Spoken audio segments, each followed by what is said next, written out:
गया जिला के गुरुआ विधानसभा क्षेत्र में कितना विकास हुआ है, गुरुआ विधानसभा में नीतीश सरकार और लालू राज में क्या फर्क है, देखिए एक रिपोर्ट।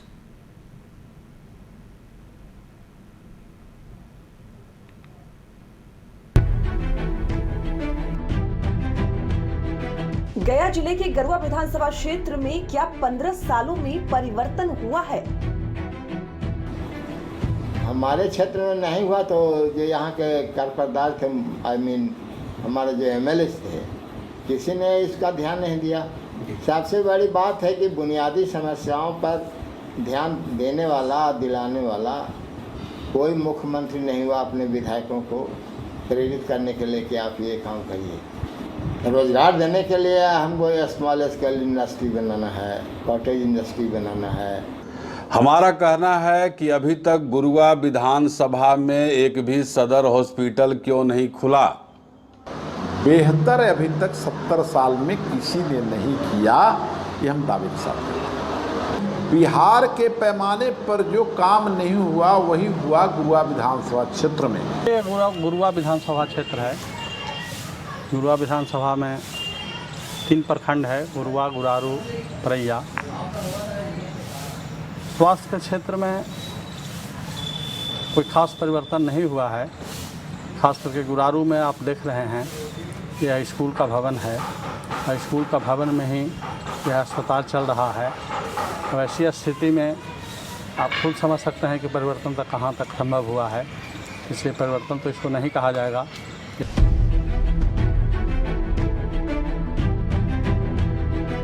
आइए आपको बताते हैं कि गरुआ विधानसभा क्षेत्र में नीतीश सरकार और लालू राज में क्या फर्क रहा है।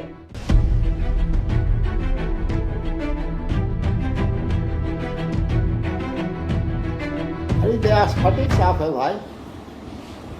जहाँ लालू के राज में रात की तो बात छोड़ दीजिए, दिन में चलने में डरता था, और आज नीतीश के राज में लोग रात दिन चल ही रहा है। शिक्षा को ख़त्म हम नहीं किए और न हमारे नेता नीतीश जी किए। ये शिक्षा को दुरुस्त करने की ही व्यवस्था वो कर रहे हैं। और एक दिन में कहावत है कि Rome was not built in a day. Rome का निर्माण एक दिन में नहीं हुआ था।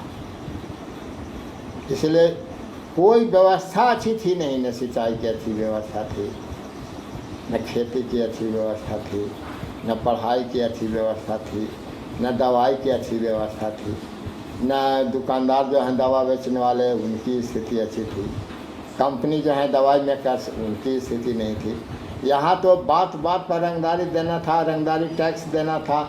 इसके चलते सारी व्यवस्था छत बिछत हो गई थी।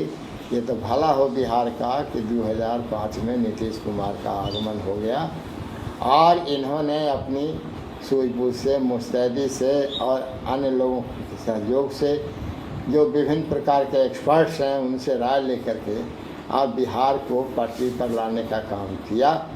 हम तो 100% तो नहीं कह सकते, लेकिन 75% समस्याओं का उन्मूलन इन्होंने कर दिया। हमारे विधायक न रहने के बाद यहाँ कोई परिवर्तन नहीं हुआ। अपर मोरहर नहर ये इस साल कार्यरत है और इसकी एक शाखा है, बुधौल शाखा, वो भी कार्यरत है। देखिए, इसमें बस मैं एक उदाहरण देना चाहता हूँ। एक गर्दन एक बार में काट देना, उसमें भी मृत्यु तय है, और एक जीवित रहना लेकिन भय के माहौल में जीवित रहना। तो लालू जी के शासनकाल में माँ, बहनें, बेटियां अपने भाई का इंतजार करते थे, अपने पति का इंतजार करते थे। और जहाँ तक चीनी मिल की बात है, चीनी मिल बंद हुए 92 में बंद हुआ था, और वह चीनी मिल जो बंद हुआ वो हत्या के कारण वहाँ राजनीतिक केंद्र बन गया। द्वेष के कारण उस पर वर्चस्व की लड़ाई में और शासन व्यवस्था ऐसी बन गई कि उसको कार्रवाई करने के बदले में उसको हवा देने का काम किया गया। जहां आग लगा हुआ था वहां पानी देने के बदले लालू जी के शासनकाल में पेट्रोल दिया गया। और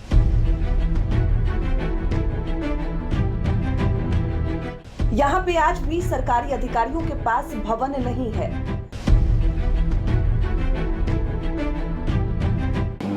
यह अंचल 1994 से चल रहा है। पुरैया और पूंछ ब्लॉक कुछ पोर्शन काट कर इसको बनाया गया है, क्योंकि इसका ज़मीन उपलब्ध पहले नहीं था ब्लॉक, थाना और हॉस्पिटल के लिए, जो कि पिछले 2019 में ज़मीन का चयन हो गया है और सरकार से भी स्वीकृति मिल गया है। थाना, ब्लॉक और हॉस्पिटल तीनों एक ही जगह कोची में है, और थाना बिल्डिंग के लिए बिल्डिंग विभाग वाले सारा चीज़ नापी जोखी करके लेकर गए हैं। हो सकता है बरसात बाद उस पर काम लगेगा, तो बहुत जल्द ही उसमें काम लगेगा और बन जाएगा। वर्तमान में चीनी मिल में ही थाना, ब्लॉक और अंचल तीनों चल रहा है। मतलब जितना है उसमें पर्याप्त अभी वर्तमान में रखा जा रहा है, और उसका रख रखाव हम लोग ठीक से कर रहे हैं, लेकिन थोड़ा रूम वगैरह कम है तो परेशानी तो होती है। इसी के लिए नया बिल्डिंग बनाने के लिए ज़मीन दिया गया है, बनने के बाद कठिनाई समस्या दूर हो जाएगी। नया भवन के लिए हम लोग अपील करेंगे कि जल्द से जल्द बन जाए तो थोड़ा काम में परेशानी कम हो जाएगा और पब्लिक लोग को भी आसान होगा। डर लगता है ना सर कि कब गिर जाएगा, नहीं गिर जाएगा। बारिश में गिर गया था, देख ही रहे हैं सर, तो वही न जानेंगे सर, नीतीश कुमार न जानेंगे बनाएंगे कि नहीं बनाएंगे।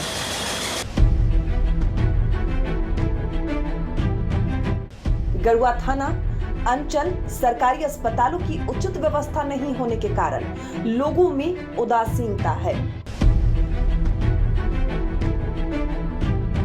हमारे क्या 75 साल बीत गए हैं आज़ादी का, और अभी तक हमारा गुरारू थाना का अपना मकान नहीं है, चाहे ब्लॉक के लिए अपना ज़मीन नहीं है, और उनका बिल्डिंग ऐसा है, आप स्थिति को देखिएगा तो बरसात में पानी की बूंदें उनके माथा पर कहाँ रहेंगे लोग, कहाँ उठने बैठने की व्यवस्था नहीं है।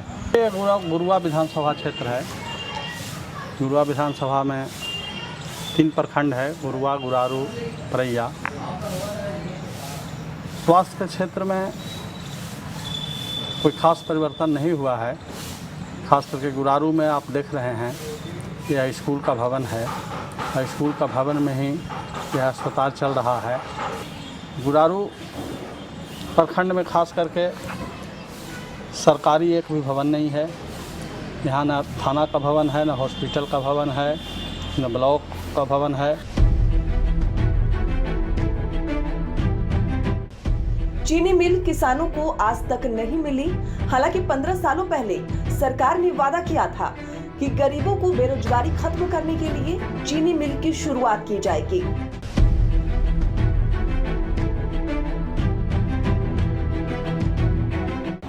नहीं, या तो क्या कहीं मृत, वो कहावत है मृत प्राय, लेकिन हम समझते हैं कि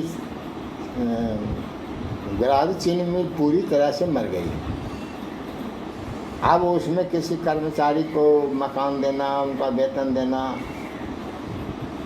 इस सरकार के लिए संभव नहीं है, बेकार है जब तक इसको चालू नहीं किया जाए। और उसका रॉ मटेरियल जो है ईख की पैदावार बहुत कम गई, इतना कम गई कि अब समझते हैं कि 0% हो गई। एक ज़माना था कि लोगों को विश्वास था कि गुरारू चीनी मिल चालू होगा, इसलिए कि पहले भी मिल बंद होते थे, चालू होते थे, बंद होते थे, चालू होते थे, लेकिन जो टेक्नोलॉजी जो आया, मशीनीकरण, उस मशीनीकरण के अनुसार गुरारू चीनी मिल चालू मतलब कि होना संभव नहीं है। और कहना चाहेंगे कि चुनावी साल में हर एक चुनाव साल में 5वां साल में मुद्दा बनाया जाता है चीनी मिल को, कि हमारी सरकार बनी तो चीनी मिल गुरारू में खोला जाएगा, और चुनाव संपन्न होने के बाद मुखिया जी भूल जाते हैं कि से हमारा चीनी मिल का क्या होगा। यही इस बात को हम उठाना चाहेंगे कि से आखिर 5 साल कहाँ रहती है सरकार। 5 साल में एक बार भी दौरा नहीं करेंगे, लेकिन चुनावी साल में 3 से 4 बार आपको गुरुआ का दौरा कर लेंगे। कि सबने हमको ठगा, सबने ठगा, मैं नहीं कह रहा हूँ कि कांग्रेस ने नहीं ठगा, नीतीश कुमार जी ने नहीं ठगा, लालू जी ने नहीं ठगा। मैं किसी को नहीं बोलता, मैं किसान के माध्यम से बोल रहा हूँ। हम किसान प्रतिनिधि के रूप में मैं बोल रहा हूँ, किसानों को सबने ठगा। आज तक सिर्फ उसमें काम लगाया गया दारू शुगर मिल्स।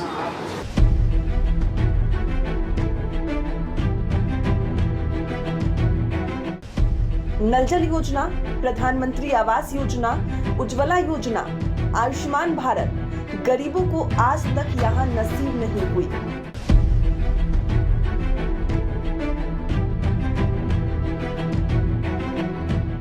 आपका सोच क्या है, यह बहुत महत्वपूर्ण रखता है।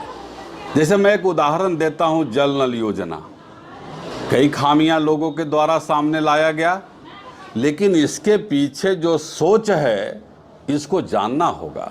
इसके पीछे सोच क्या है कि जो शहर की सुविधा है उसको गांव में उपलब्ध कराया जाए, पहली बात। दूसरी बात है कि 200 फीट नीचे से पानी जो आता है भाई मेरे, वह आरओ के जैसा शुद्ध होता है। चूँकि हमारे सरकार को पता है कि आधा बीमारी अशुद्ध जल के पीने से होता है, तो वो जो समस्या है इसको दूर करना। तीसरी बात, एक जल नल योजना में लगभग 15-16 लाख रुपया का बजट रहता है, और इस जल नल योजना के पहले जो हाथी चापाकल लगता था तो 15-16 लाख में कम से कम तो 25-30 हाथी चापाकल लग जाएगा। लेकिन हमारी सरकार की सोच है आधा आबादी को मान सम्मान देना। क्या हमें अच्छा लगेगा कि हमारी बहू बेटियां चापाकल पर जाके पानी लाएं? वह दिन का ही परिकल्पना माननीय नीतीश कुमार जी ने किया कि हम अपनी महिलाओं को, बेटियों को आत्मसम्मान दें, और उसी के तहत उनके घर में पानी पहुंचाया गया।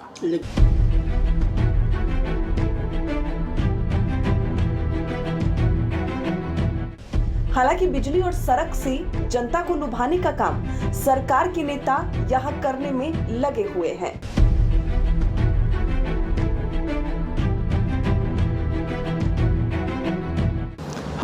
इस पूरे विधानसभा में गुरारू प्रखंड का पहरा एक ऐसा पंचायत है जहां एक भी गांव का बिजली नहीं जलता था।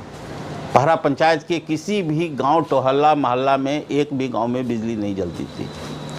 हम आने के साथ उस गांव में विद्युतीकरण प्रारंभ कराए, और 1 महीना के अंदर उसका प्रथम गांव तांती है जहां बिजली जला उस पंचायत में।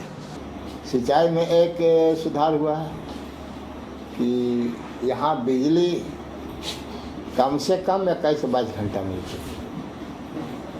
बिजली के माध्यम से खेती यहाँ की अच्छी हो गई है। वर्तमान सरकार का उपलब्धि है सड़क और बिजली एकदम ठीक ठाक है, कहीं कोई प्रॉब्लम नहीं है। लेकिन जहाँ तक है कोयल नहर, तो जो सरकारें आती है बोलती है कि कोयल नहर चालू हो जाएगा, तो चालू नहीं हुआ है। और रही बात गुरारू चीनी मिल, जो सरकार आती है चुनाव के पहले पूरा लंबा वादा किया जाता है, उसके बाद आज तक कुछ एक्सीमेंट नहीं है। 10 का 10 पड़ा हुआ है, उसमें ब्लॉक, गुरारू प्रखंड और थाना अभी वर्तमान में स्थापित है। बिल्डिंग का स्थिति एकदम जर्जर है, काफ़ी लोग पुलिस, और कोरोना काल में पुलिस का एक्सीमेंट है कि अपने लोग मास्क नहीं लगाते हैं, और कभी कभी गश्ती में निकलेंगे तो जो मास्क नहीं पहनेगा उसको 50 रुपये लेकर उसको मास्क प्रदान करेंगे। मैं खुद 3 बार CS को फ़ोन कर चुका हूँ। यहाँ समय से न तो मैनेजर आते हैं, न चिकित्सा प्रभारी आते हैं, लेकिन अभी तक कोई इस पर संज्ञान नहीं लिया गया है। स्थानीय थानेदार के विषय में मेरा कहना यह है कि कोरोना काल में जो ये लोग गश्ती कर रहे हैं या जो सख्ती बरत रहे हैं, उसमें कंट्रोलमेंट जोन आपका है, टिकारी परियारों में देख रहे होंगे ब्रैकेटिंग लगा हुआ है, एक कोई उसका इम्प्लीमेंट नहीं किया जा रहा। लोग आ रहा है, जा रहा है, कहीं से कोई रोक नहीं। ये अभी तक जितने भी जनप्रतिनिधि आए हैं सो जनता की केवल बलगलाने का काम कर रहे हैं, और कहते हैं कि चीनी मिल बन जाएगा, कोयल नहर चालू हो जाएगा, लेकिन इसके नाम पर राजनीति कर करके वोट ले रहे हैं। और चुनाव आवेगा तो कभी कोयल नहर को शिलान्यास करेंगे, कभी चीनी मिल के बहुत बड़ा मुद्दा उठावेंगे, और चुनाव के बाद सब सो जाते हैं, कभी इस पर अमल नहीं करते हैं। न कभी विधानसभा में इस पर क्वेश्चन उठता है, न कोई चर्चा होती है। इसलिए नेता जनता को चुनाव के टाइम में गलत प्रचार करके और वोट ले लेते हैं। और जितला के बाद में जनता जहनुम में जाए, जनता के मतलब नहीं है कि जनता की ज़रूरत भी है। अभी मान लिया कोरोना काल में किसी को कोरोना होल है, चाहे किसी तरह की भी अथी है, अगर नेता के फ़ोन कीजिए, चाहे किन्हीं सांसद विधायक किसी को फ़ोन कीजिए, कोई सुनने वाला नहीं है। कि जनता जो है से समझिए कि पार्टी पर अथी वोट दे देता है कि भाई हम इस पार्टी से जुड़े हुए हैं, इस सरकार के हम सपोर्ट कर रहे हैं। जनता अगर जागरूक हो जाए, हर जनता जान जाए कि हमारा विकास ही एक मुद्दा है और हम जाति और पार्टी में वोट न दें तो विकास तो होगा। लेकिन जब भी चुनाव आता है तो लोग जाति और पार्टी में बैठ जाते हैं और उस आधार पर वोट करते हैं, तो आदमी तो ठगागा ही। उसमें हम भी गलत कर रहे हैं और जो जनता वो भी गलत कर रहे हैं। हम भी जाति और पार्टी से अथी हो जाते हैं और यहाँ की जनता जिससे लगाव है उनके सपोर्ट में चले जाते हैं। तो जनता तो की भी कमी है कि आदमी को अच्छा सिलेक्शन नहीं कर सकता है कि कौन अच्छा आदमी है विकास करे क्षेत्र का। कहीं ना कहीं तो जनता सरकार के पीछे जो है से बहकावे में भी कुछ फंस रहा है और जो बाधाएं करते हैं वो बाधाएं पे खरे नहीं उतर करके उसका नाजायज़ फ़ायदा लोग उठा ले रहे हैं। न तो सरकार का उस थाने का भवन पर नज़र है, न ब्लॉक अंचल पर नज़र है और उसके अलावे न जनता पर कोई उस तरह का सहयोग है कि जो जनता के पीछे इस तरह का कार्य हो कि जो जनता को अच्छा लगे। अब जनता भर जाती है कि मोदी जी की फेस दिखता है, मोदी जी अच्छे काम कर रहे हैं। मोदी जी तो नीचे हर जगह मोदी जी नहीं मिलेंगे आपको। अब मोदी जी के नाम पर जनता यहाँ वोट दे रही है, ये नहीं कि सुशील बाबू के नाम पे वोट दे रही है। यहाँ सिंबल देख रहा है कि Modi ji as a Sushil Babu, Modi ji as a Rajiv नंदांगी, बीजेपी का सिंबल लगा हुआ, उस सिंबल पर वोट पड़ रहा है, ये नहीं कि उनके नाम पर वोट पड़ रहा है। जनता अपनी प्रक्रिया में कहीं कोई बाज नहीं आ रही है, अपना सपोर्ट करने में कहीं कोई दिक्कत नहीं कर रही है, लेकिन जनता के साथ जो भी अपना घट रहा है ये पराया मनों की जनता शोषण कहा जाएगा। इसको बदलाव की अगर बात कही जाए तो पहले से कुछ बेहतर तो ज़रूर है, लेकिन ये बदलाव स्थानीय स्तर पर न देख करके जो बृहद पैमाने पर पूरे बिहार में किया गया है वही एक बदलाव हुआ है। यहाँ की जो मूलभूत समस्याएं हैं उस पर हमारे जो स्थानीय प्रतिनिधि हैं वो इस पर सुनना ही नहीं चाहते हैं और ना ही जनता के बीच में आए हैं। हम लोग तो भाई शुरुआती दौर से ही भाजपा के वोटर रहे हैं, लेकिन मैंने सोचा था कि पिछले सत्रों से जो भी प्रतिनिधि आए हैं उसमें भाजपा बेहतर काम करेगी, लेकिन दुर्भाग्य हमारे ही क्षेत्र का है कि भारतीय जनता पार्टी ने भी हमारे यहाँ कुछ अच्छा काम नहीं किया और जो यहाँ की जो स्थानीय समस्या है उस पर कभी भी सुनने और समझने का विचार नहीं किया। नतीजा है जो पहले ही स्थिति थी आज भी वही है। लेकिन बदलाव की बात कहा जाए तो थोड़ा बहुत विकास तो देखने को मिल ही रहा है। लिंक रोड वगैरह जो काफ़ी ख़राब थी आज उस स्तर पर कुछ सुधार भी दिखाई देता है, लेकिन और भी बहुत सारी समस्याएँ हैं जो हमारे यहाँ नहीं है। सर यहाँ तो हमको यहाँ तक जितना हमको संभव होता है उतना हम मदद इन लोग के लिए हम खड़ा रहते हैं सर। पानी के लिए समस्या इन लोग बहुत दिन से 5 साल से झेल रहे हैं सर। हम लोग BDO साहब के 2-3 बार एप्लीकेशन दिए, यहाँ तक कि इस गांव के एक मनोज कुमार है जिसको हम अपने दम पर मैट्रिक पास करवाए हैं सर, अपना खर्च देकर। खुद अपने से ले जाकर एप्लीकेशन उसको लिख के देते हैं, BDO साहब का अपने से खुद हम देते हैं। यहाँ राजीव नंदन दांगी एक बार वहाँ हथिया थान बांध के लिए आए थे, उस दिन भी दिए। यहाँ फिर आज सरकार आपके द्वारा एक बार लगा था, उस बार भी हमने एप्लीकेशन दिए नल जल योजना के बारे में, जो PhD से बना हुआ है सोलर से। आज तक न इसमें मोटर लगा सर, न रिपेयरिंग के लिए कोई मिस्त्री आता है। हम लोग पुष्पेंदु पुष्प जिसको कहते हैं तो वो आते हैं तो फ़ोन करते हैं तो एक बार खाली मिस्त्री से बनवाए हैं। बाकी जब भी चापाकल बिगाड़ता है खुद अपने से इन लोग चंदा करते हैं, कुछ मदद हम करते हैं और इसी माध्यम से यहाँ पे पानी पीते हैं लोग। यहाँ सिर्फ एक ही लड़का मैट्रिक पास है, बाकी कोई भी नहीं है। तो उसकी पत्नी फिर आई है तो वो भी मैट्रिक पास है, इंटर परीक्षा दिवाए हैं। नहीं सर यहाँ कोई व्यवस्था नहीं है। तो फिर अगर यहाँ पे कोई टोला शिक्षक का दिया जाए यहाँ पे व्यवस्था, खुद यहाँ पर एक पंचायत भवन भी दे के टोला शिक्षिका की बहाल भी कर दिया तो कुछ इन लोग का आराम मिले। मैं मिथिलेश कुमार नदौरा पंचायत का निवासी हूँ। मेरा नाम धर्मेंद्र कुमार हुआ, इसी गांव के रहने वाले हैं। ये मेरा वो टोला है। यहाँ समस्या ही समस्या है। आप किस बात पे लेकर के चर्चा में आए? समस्या यदि किसी का एक पर्सनल समस्या यदि हो तो समझ, यहाँ पे सिर्फ समस्या है, ठीक है। यदि रोजगार की बात की जाए तो रोजगार तो नीतीश कुमार जी पूरा बिहार में छा दिए हैं। बहुत सारे कंपनियाँ, जितना भी बंद था, गुरारू चीनी मिल था यहाँ पे, वो बंद था, उसको चालू करवा दिए। जहाँ तक कि सुशासन की बात है, वो कितना बड़ा सुशासन का काम किए हैं। प्रवासी मजदूर बहुत सारे लोग फैले हुए थे, आप भी जानते हैं, पूरे इंडिया जानता है कि बिहार का किस स्थिति था और अभी बिहार का किस स्थिति है। आप जाइए ना सर जी, यहाँ क्या बोलते हैं कि स्वास्थ्य केंद्र आमस में जाइए, 50 को डॉक्टर मिलेंगे। आज का न्यूज में थोड़ा सा बता रहा था कि एक डॉक्टर बिहार में एक डॉक्टर के ऊपर 17,000 मरीज को देखने का उसको थी। क्या बताइए, हमारे बिहार में 17,000 एक डॉक्टर देख पाएंगे? बताइए सर, आप बताइए, आप बता पाएंगे कि 17,000 मरीज को एक डॉक्टर संभाल पाएंगे, देख पाएंगे? पैक्स की बात अभी है, पैक्स की में जो जैसे फसल की बात है, हमारे मुख्यमंत्री जी, तो ये सब चीज़ तो मुख्यमंत्री जी नहीं करेंगे, लेकिन गांव के जो प्रधान होता है, जिसका घर का एक प्रधान होता है, वो घर का प्रधान में उसको मालूम नहीं कि मेरे घर में किस परिवार को क्या चीज़ कमी हो रहा है। क्या मुख्यमंत्री जी को मालूम नहीं है? पैक्स में अभी सर जी खाद आया था 2 दिन पहले। क्या सभी किसान से पूछिए ना सर, सब तो किसाने के रूप में है यहाँ पर, टोटल अधिकांश तो किसान के रूप में है।